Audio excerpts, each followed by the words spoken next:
gonna show you the 5 best stretches to do after you ruck, and make sure you watch until the end because number 5 is my favorite. Stretch number 1 is for your hip flexor, and the hip flexor is also known as the psoas. Basically what it does is the psoas attaches to your spine and upper femur and is involved in lifting your leg during walking or running. When going up steep terrain, it gets used even more, especially if you sit a lot at work. Make sure you stretch your psoas after you ruck to help prevent lower back pain. My theory is actually that the psoas tightens up and then pulls on your spine, especially when you sit for long periods of time. When you're doing the stretch, make sure you keep your core engaged and don't overextend your lower back. Stretch number 2 is for the quads. The quads are mainly involved in extending the knee and get quite a bit of action when rucking.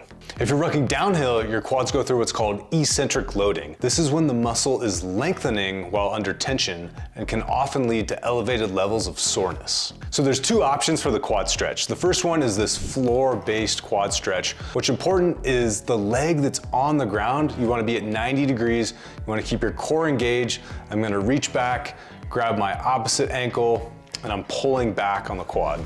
The second option is a standing quad stretch. I like this because you get a little balance work as well, really grabbing at the floor with the foot I'm balancing in. And then as a bonus, we can also roll out our quads. So there's 2 ways I like to do this. One is these big long strokes up the entire muscle. You can kind of roll side to side, hit it from different angles. And then I also like to bend my knees to 90 degrees, and then I do this kind of windshield wiper motion rolling across the muscle. This feels amazing and is a great way to loosen up your quads after rucking. Stretch number 3 is gonna be for everyone's favorite, abs. The extra challenge of carrying weight engages your abs a ton. Especially on heavier rucks where the weight is slightly behind your center of gravity, your abs are engaged to help you stay balanced and maintain your posture. This is an isometric contraction, which is when the muscle contracts but no movement occurs.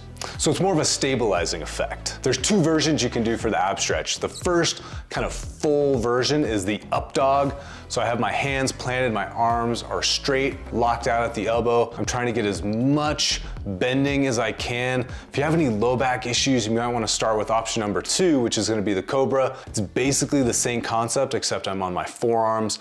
And again, what I'm doing is this bending aspect, it's opening up my core. It's kind of this counterbalance motion to that forward flexion, that isometric flexion when you're slightly clenched when carrying heavy weight. Number 4 is our calves. Your calves do a lot of work when you're out rucking, so I always try to give them some love afterwards. As I've gotten older, I've had a few calf strains myself. I've also had a lot of friends that have ruptured their Achilles, so it's an area of the body that we do not want to neglect. Straight leg hits more of the gastrocnemius, which is the ball, that upper part of your calf. And bending your knee is gonna hit more of the soleus, which is the lower part of your calf. And as a bonus, you can also roll out your calves, so you can use a foam roller or you can use a massage ball. There's a few ways I like to do it. First is with the foam roller. I do these strokes back and forth and I'll kind of explore the different sides. I'll rotate my leg at slightly different positions, so I'm just hitting the muscle from different angles. You do the same thing with your massage ball. You can also do a technique where you essentially pin one part of the muscle down and then we're flexing and extending our foot. And for me, that really helps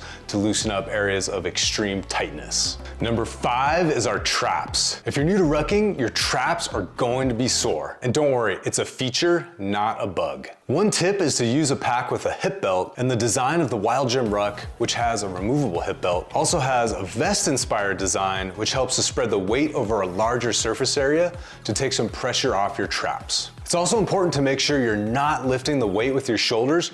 Try and stay relaxed. And also it's important to make sure you breathe through your belly versus shrugging your shoulders and breathing through the chest. You use your traps a lot when rucking, and it's important to take care of them so you recover faster and don't get injured. So there's 2 stretches and mobility exercises we can do for our traps. The first, I'm gonna start seated. I'm gonna put my hands out to the side. I'm gonna take turns leaning my head side to side, and I'm gonna feel this nice long stretch from my neck all the way down through the tips of my fingers. I even feel it in my delts a little bit. This is one of my favorites, just to slowly kind of marinate side to side, loosen up the traps. If I want to hang out on one side for a little bit longer, I'll do that.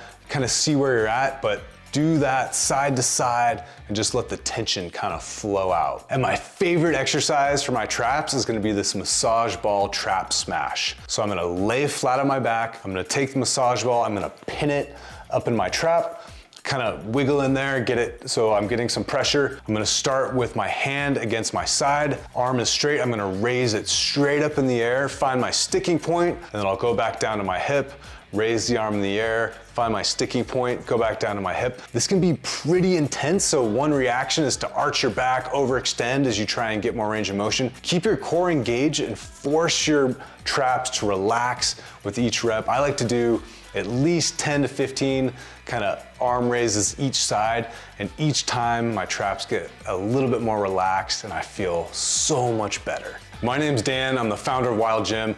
Thank you so much for watching, and make sure you subscribe so you don't miss the latest on rucking based training. Much love, and I'll see you out there.